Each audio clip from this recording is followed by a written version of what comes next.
हमाद भाई क्या कहेंगे, इंडोनेशिया के प्रेसिडेंट जो पहला विजिट है इंडिया का रिपब्लिक डे पे, उन्होंने बात की कि जो मेरा डीएनए है वो इंडियन डीएनए है और मैं इंडियन सॉन्ग सुनते ही पता नहीं क्यों नाचने लग जाता हूँ। मोदी साहब के साथ उनकी कॉन्फ्रेंस थी, हाई ऑफिशियल्स मौजूद थे, सब बड़ा मुस्कुराते हैं, लेकिन कहीं ना कहीं पे उन्होंने सच बात बताई, क्योंकि इंडियन लोगों का अगर हम देखें तो वो पूरी दुनिया में बसे और वहाँ पर उन्होंने काम भी किया, साथ साथ उन्होंने नई जनरेशन को भी जन्म दिया और आजकल लोग डीएनए टेस्ट से ही पता चलाते हैं कि हमारे अंदर इंडियन कितने पाए जा रहे हैं। देखें, अगर बात करें प्रभावू जो इंडोनेशिया का प्रेसिडेंट है, तो भाई इस्लामिक सबसे बड़ी इस्लामिक कंट्री है और उसका बंदा ये कह रहा है कि मैंने डीएनए टेस्ट करवाया और उससे इंडिया के इशार निकले। आप चले जाएं हिस्ट्री में थोड़ा सा पीछे ऐसे कुछ, तो आपको जितनी भी कंट्रीज हैं उनके फोरफादर कहाँ से निकलेंगे? इंडिया से। देखें, इंडिया तिजारत की गर्ज से या बाकी चीज़ों से उसी खित्ते से लोग निकले और वहाँ जाके बस गए। अब आप देखिए, ईस्ट इंडिया कंपनी जब इंडिया में आई तो इंडिया की तिजारत बढ़ गई, हर कंट्री के साथ, हर खित्ते के साथ। कुछ लोग उधर रह गए, कुछ ने शादियां कर ली, कुछ ने तिजारत कर ली, तो दुनिया के हर कोने में वो फैल गए। आप पाकिस्तान को ले लो, आप बांग्लादेश को ले लें, आप श्रीलंका, आप इवन के इस खित्ते में किसी कंट्री को पकड़ें, उनके फोरफादर्स कहाँ से निकलेंगे? बरसगीर इंडिया से ही निकलेंगे, क्योंकि ये चीज़ स्टार्ट ही उधर से हुई। पर यहाँ मुझे जो मोस्ट इंटरेस्टिंग बात लग रही है वो ये है कि इंडिया की अब जो इकोनॉमी बहुत ऊपर है ना, तो अगर ना भी डीएनए में होता तो उसने बोल देना था कि मेरे डीएनए में इंडिया का डीएनए मौजूद है। कहीं ना कहीं पे सोशो इकोनॉमिक्स पे अगर बात करें तो दुनिया ना इंडिया के साथ कल्चरली जुड़ रही, इकोनॉमिकली इंपॉर्टेंस तो इंडिया की है ही है, लेकिन कल्चर वाइज देखिए और हर कंट्री अपने आप को कहती है कि मैं इंडिया का फ्रेंड हूँ, मैं इंडिया का फ्रेंड हूँ, या मेरा डीएनए इंडिया ही है, तो हर कोई इंडिया से जुड़ना चाहता है। कहीं ना कहीं तो ये बहुत बड़ी सक्सेस है ना उनकी। बिल्कुल, देखें, उस इंडिया की तो है, लेकिन हम इस नज़रिए से देखें तो ये इस खित्ते की सक्सेस है। अगर कोई चीज़ इंडिया तक पहुंचेगी तो वो इर्द गिर्द के 3-4 कंट्रीज तक भी पहुंचेगी, उसके फ़ायदे पहुंचेंगे। आप देखें कि जैसे इंडोनेशिया के प्रेसिडेंट ने बोला है भाई कि मेरे इंडिया से फोरफादर्स थे, या वहाँ जो भी उसके डीएनए में निकला, अब उसने इंडिया के साथ रिलेशंस अच्छे कर लिए अपनी पहली ही मुलाकात के अंदर।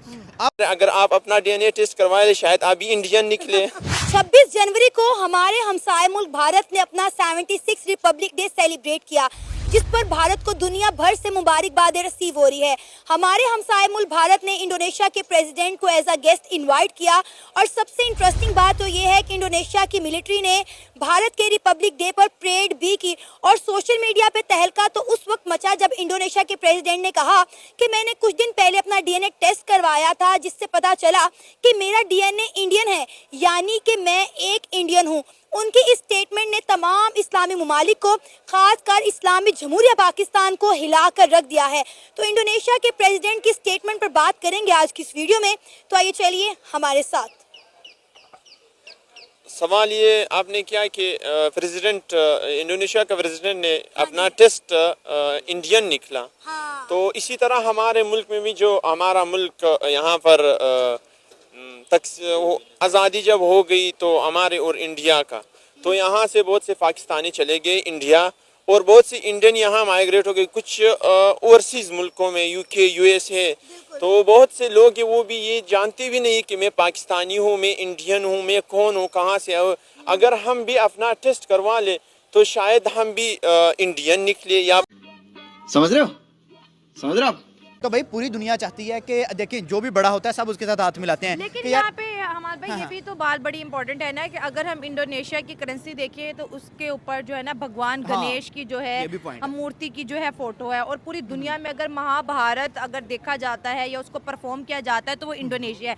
इंडोनेशिया में बहुत ज़्यादा मुसलमान है, लेकिन वो अपने सनातनी जो हिंदुइज्म के कल्चर को आज भी प्रेस करते हैं और आज भी उसको उसी तरह प्रमोट करते हैं। वो कहते हैं कि हमारे फोर फादर का रिलीजन था और हम इसको जिंदा रखेंगे। लेकिन अगर हम पाकिस्तान की बात करें 1947 के बाद हमने क्या किया कि यहाँ पर जितने भी सनातन धर्म हिंदुइज्म से रिलेटेड चीज़ें थी, मंदिर थे या हिंदू थे या सिखों के गुरुद्वारे थे, तो हमने उन सबको डिमोलिश करना शुरू कर दिया या फिर बंद होना शुरू, क्योंकि हिंदू बहुत तेज़ी से यहाँ से माइग्रेट कर गए। तो हम तो कल्चरली अगर देखा जाए या फिर हिस्ट्री को अगर हम दोहराते हैं तो कहीं ना कहीं पर हमने वो चीज़ छोड़ी है जिसको Indonesia as a big Islamic country जो है कैच करने की कोशिश कर रहा है। वो सनातन धर्म को मुसलमान होने के बावजूद भी फॉलो कर रहे हैं। देखिए कोई भी रिलीजन है ना, वो दूसरे रिलीजन से आपको डायरेक्ट नफरत करने को या उन उनके लोगों पे तशद्दुद करने को, जुल्म करने को नहीं कहता। और स्पेशली इस्लाम में तो है कि आप सबके साथ भाईचारा रखो। नो डाउट वो किस रिलीजन से है वो वर्क नहीं पड़ता, इंसानियत, ह्यूमैनिटी सबसे पहले आती है। और इंडोनेशिया ने अगर वो चीज़ संभाल के रखी है, अपने फोर फादर्स के जो हिस्टोरिकल प्लेसेस हैं या इस तरह की है, तो पाकिस्तान को भी रखनी चाहिए थी। और किसी जगह हैं भी सही, किसी जगह हमने ये देखे बांग्लादेश ने लास्ट दिनों में ऐसा किया है कि उन्होंने बहुत सारे मंदिर को डिमोलिश किए हैं और उसके कॉन्सिक्वेंसेस उनके सामने आए हुए हैं। वो अपने घुटनों पे गिरे हुए हैं, एक ही डिमांड करी जा रहे हैं, शेख हसीना दो, शेख हसीना दो। और यूनुस साहब जो है इस वक्त बिल्कुल उनके एंड हो गई है। ये नहीं किया जाए तो जो हम आदम अलैहिस्सलाम से लेके अब तक आ रहे हैं उसमें हिंदुइज्म है, हिंदुइज्म है, डीएनए बिल्कुल है। उन्होंने बात एक लिहाज से सही की है, ठीक है। हर मुसलमान में भी है, एक कल्चर ये था, लेकिन अभी भी कल्चर शादियों में यही चल रहा है, ट्रेंड भी यही है। इंडियन गानों के अलावा हमारी शादी नहीं होती।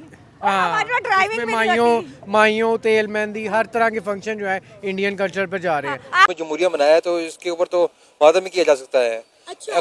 वहाँ पे जो अकलियतें हैं उनको तो उनके हकूक दिए नहीं जा रहे हैं, ठीक है। ना तो वो मुसलमानों को उनके हकूक दे रहे हैं, ना वो सिखों के साथ सही तरह चल रहे हैं। तो और ये लोग अपने आप को दुनिया की सबसे बड़ी जमहूरियत कहते हैं। तो ये बस एक जो इनका ये मोदी आया, ये ना तो जमहूरियत के बलबूते पे आया है, बल्कि ये इसको फौज लेके आई है। तो ये एक बंदा ऐसा है जो मतलब इंतशार पसंद इसका ज़हन है और इसी को उन्होंने बैठाया हुआ है काफ़ी देर से।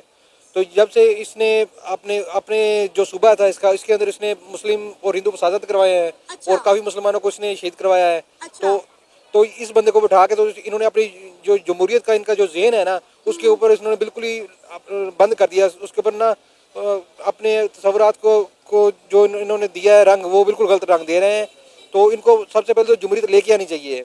आपने कहा कि वहाँ पे मुसलमान महफूज नहीं है।